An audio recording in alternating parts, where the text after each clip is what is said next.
Welcome to the Plumbing Gurus. My name is Karsten, and this is the on-site edition. Today's video, we're going to be showing you what we do for venting in a brand new house, and also some of the reasons why we do certain heights for water lines and drains. So let's just jump right into this.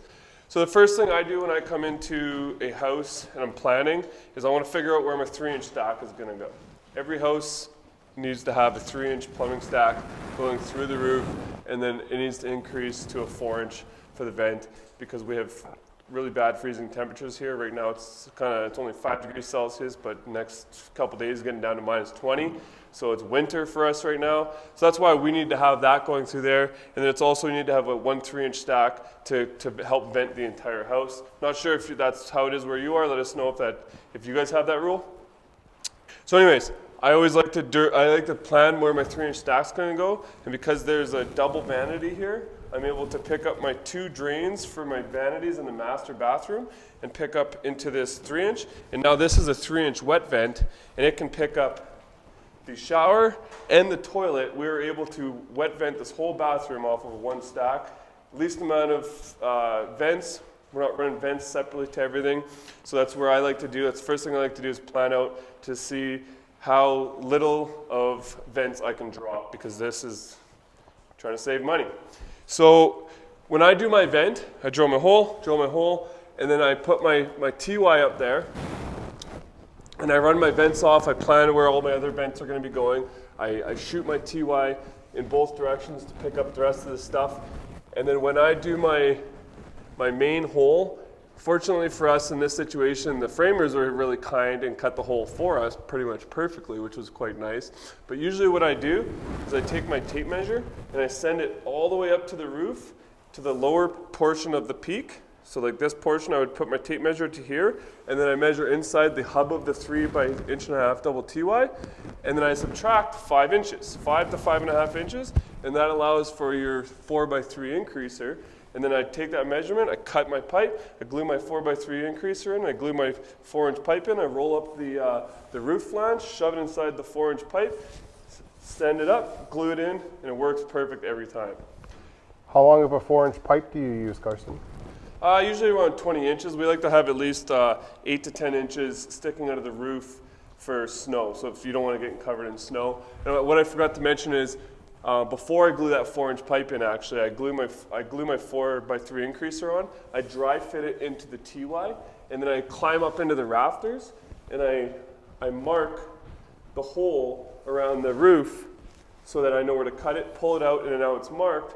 I can cut it with a sawzall. I cut it with a sawzall, and then I glue my 4-inch pipe in and put the 3-inch in. So that's how I do my venting there, and then everything else, I throw my vent. I throw my full 1.5 inch lengths up, and I just send them up there. And I glue it in over here. What I did is I sent the full length in there, glued them in, and then came over here, and these holes were already drilled.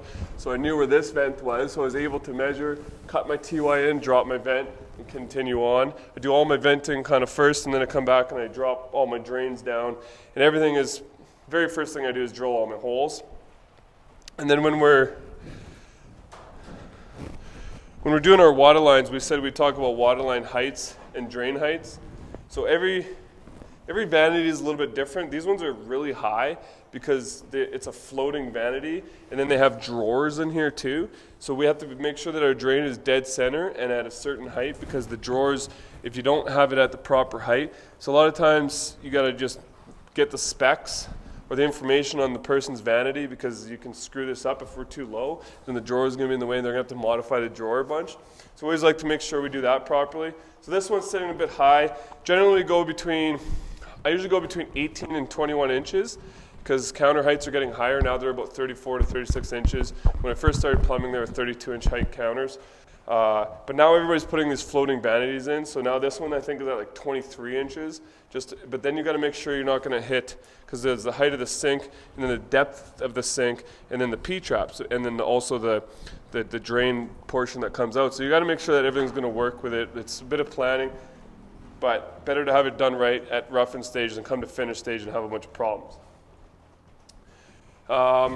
So like I said, when I come into the house, first thing I do is I start drilling my toilets. I drill all my toilet flanges, and then I go downstairs and I try to figure out how I'm gonna kind of mentally plan everything. I always go up and down and up and down.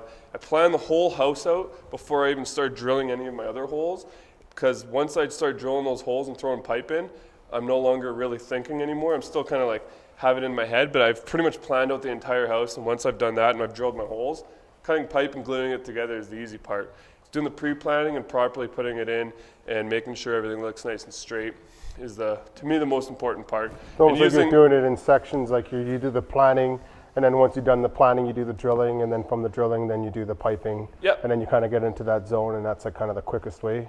Yeah, absolutely. And I always spend more time on the planning, more than most people do. I spend extra time on the planning because there's been times where I come in the house and I try to do it without a bunch of planning, and then I end up drilling extra holes. I end up cutting pipes out. I forget to run vents down.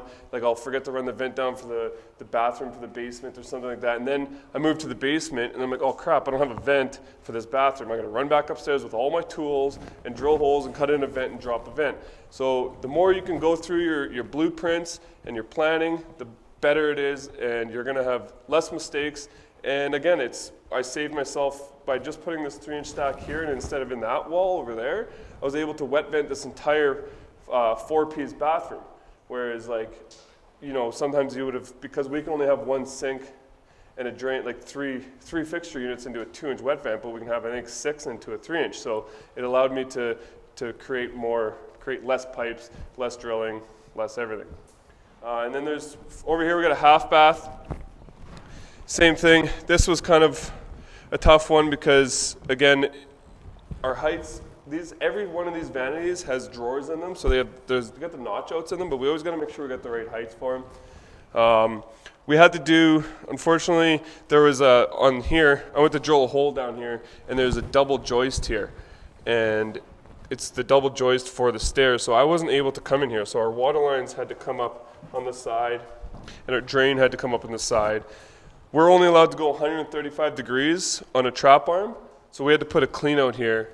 And we realized that everybody's gonna say there's no access to it, but where we're from, they don't make us put access to it, so we don't bother. But we do know that it's there, and if we ever do need to access it, we can. I know it's there, I can access it if I need to, but I know I'm probably not gonna have an issue cutting this out and sending a snake to get through there and clean that little portion of pipe. I think that's pretty much it. Do you have anything else to add, Clayton? No, we can just show the kitchen that we ran. Yeah, it's over here, so this is not vented. It's actually vented through a cheater vent because there's no walls. Yeah, and this is an island vent. So the only time that we're allowed to use cheater vents, island vents, or sure vent. Sure vent is the proper word for it, I believe, is when you can fully walk around. So this is the island. You can fully walk around it. There's no walls impeding. So we're allowed to I just ran a 2-inch pipe up here. We always run 2-inch for our kitchen because there's lots of stuff going down a kitchen drain. And then we just put a cheater vent in here. Ran our water lines. We've got a fridge line, goes back over there. We always run it into our kitchen cabinet. We drill a hole in the kitchen cabinet, send it over to the fridge, and pop it up in the fridge area so that we can have a shut off under the kitchen sink. So you can shut it off right here, because if your fridge is like, a couple 100 pounds and your wife's home or you're not or whatever, and you can't pull the fridge out and it's leaking, you can just come under here and shut it off. So that's what we like to do. Let us know if you have any ideas, a better way of doing it. This is kind of the way we've always done it. Always interested to see what you guys have to say about that kind of stuff. Yeah, so that's how we kind of run our kitchen drains. There's no gas stove in here. We did a gas line. We'll go over the gas line in the next video. Let me know if you guys have any questions, comments. I'm happy to help you guys answer any kind of questions too. We're here to help you. And thanks for watching. We'll see you on the next one.